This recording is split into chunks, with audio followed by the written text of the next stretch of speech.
এতিয়া এটা প্ৰশ্ন আছিলে মোৰ, এই প্ৰশ্নটোৱে মোক খুব অশান্তি দি থাকে। যেনে আমি সৰুৰ পৰা যেতিয়া পঢ়ি আহিছো বৈষ্ণৱ ধৰ্ম শংকৰদেৱে প্ৰচাৰ কৰিছিলে, কিন্তু এতিয়া যেতিয়া আমি ৰিলিজন বুলি কৈ দিওঁ বা আজি অলপ দিনৰ পৰা হিন্দু ধৰ্ম মুছলিম ধৰ্ম এই দুটাত থাকে, তো বৈষ্ণৱ ধৰ্ম আৰু হিন্দু ধৰ্ম ইয়াৰ মাজৰ অন্তৰালৰ অকমান বুজাই দিয়কচোন। বৈষ্ণৱ ধৰ্মটো কেনেকুৱা হৈ যায় আৰু হিন্দু ধৰ্মটো কেনেকুৱা হৈ যায়, নে দুটা একেই বা দুটা কি? নহয়, মানে কথা হ'ল কি, হিন্দু ধৰ্ম আমি এতিয়া ৰিলিজন বুলি ক'লে আমাৰ স্বাভাৱিকতে আমি হিন্দু বুলিয়ে কওঁ, কিন্তু হিন্দুৰ 4-5টা ভাগ কৰি দিছে। 5টা ভাগ মানে হৈয়ে আহিছে। যিটো আপুনি ক'বলৈ গ'লে বৈষ্ণৱ, শৈৱ, শাক্ত, গণপত্য আৰু সৌৰ। এতিয়া বৈষ্ণৱ বুলি ক'লে যাৰ ইষ্ট দেৱতা বিষ্ণু বা কৃষ্ণ, সেইসকল হ'ল বৈষ্ণৱ। যাৰ ইষ্ট দেৱতা, যাক প্ৰাধান্য দিয়ে, আচলতে ইষ্ট দেৱতা মানে কি, সেই দেৱতাকে মুখ্য প্ৰাধান্য দিয়ে, যেনে শক্তি উপাসনা কৰে, সেইসকলক কয় শাক্ত। আৰু যিসকলে ধৰি লওক গণেশক প্ৰাধান্য দি পেলাই তেওঁলোকে ইষ্ট দেৱতা বুলি কয়, যেনেকে আপুনি ধৰি লওক পাব প্ৰত্যেক ষ্টেটৰে তেনেকুৱা কথা আছে। যেনে মহাৰাষ্ট্ৰ, বম্বে মহাৰাষ্ট্ৰত গণেশৰ সাংঘাতিককে এটা অনুষ্ঠান, মানে তেওঁৰ যেতিয়া পূজা হয়, এটা মানে আমাৰ যেনেকে দুৰ্গা পূজা তেনেকুৱা এটা পৰিৱেশ।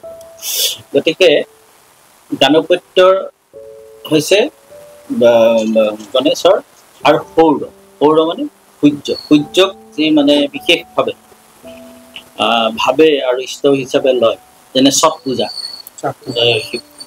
বিশেষকে বিহাৰী সম্প্ৰদায়ৰ লোকৰ মাজত আছে। গতিকে এই 5 ভাগত শৈৱ, শাক্ত, বৈষ্ণৱ, গণপত্য আৰু সৌৰ, এই 5 প্ৰকাৰে আমাৰ হিন্দু ধৰ্মত প্ৰচলিত হৈ আছে। আৰু সেই বিশ্বাসেৰে তেওঁলোকে আমাৰ যি হিন্দু ধৰ্মৰ ভিতৰত আছে, সেই বিশ্বাসেৰে তেওঁলোকে সেই ইষ্ট দেৱতাক পূজা পাৰ্বণ কৰে। এইখিনিৰ কথা। কিন্তু আমাৰ শংকৰদেৱ গুৰুজনাই পূৰ্ণ ব্ৰহ্ম কৃষ্ণই আমাৰ ইষ্ট দেৱতা বুলি দেখুৱালে, আৰু সেইকাৰণে আমাৰ গুৰুজনাৰ ধৰ্মটোক নৱবৈষ্ণৱ ভাগৱতী ধৰ্ম বুলি কোৱা যায়।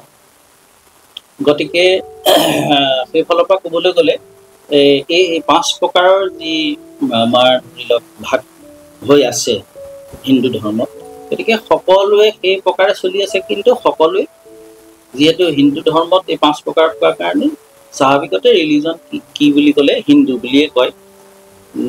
কিন্তু মই বৈষ্ণৱ, মই শাক্ত, এই শব্দটো বোধহয় নানে। গতিকে সেইখিনিয়ে হৈছে মূল কথা। মানে মই এইটো অলপ বুজাৰ দৰকাৰ আছিলে, বেলেগ মানুহৰ কথা নাজানো, মোৰ কাৰণে এইটো বহুত প্ৰয়োজনীয় আছিলে। বৈষ্ণৱ ধৰ্ম আৰু হিন্দু ধৰ্মৰ মাজত একচুৱেলি আছে কানেকশ্যনটো কেনেকুৱাকে আছে, সেইটোৱে এতিয়া মানে মই এইটো বুজি পালো।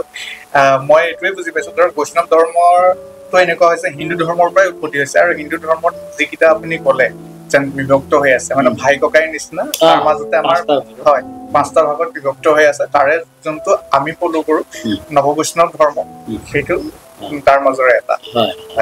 কোনোবা বৈষ্ণৱ এজনে ধৰি লওক কাইলৈ দুৰ্গা পূজা হৈছে, ক'ৰবাত কালী পূজা হৈছে, কোনোবা বৈষ্ণৱ এজনে ধৰি লওক তেওঁ বৈষ্ণৱে, কিন্তু তেওঁ কাইলৈ দুৰ্গাকো সেৱা কৰিছে বা কালীকো সেৱা কৰিছে, সেইবুলি তেওঁৰ ধৰ্ম নষ্ট নহয় দেই।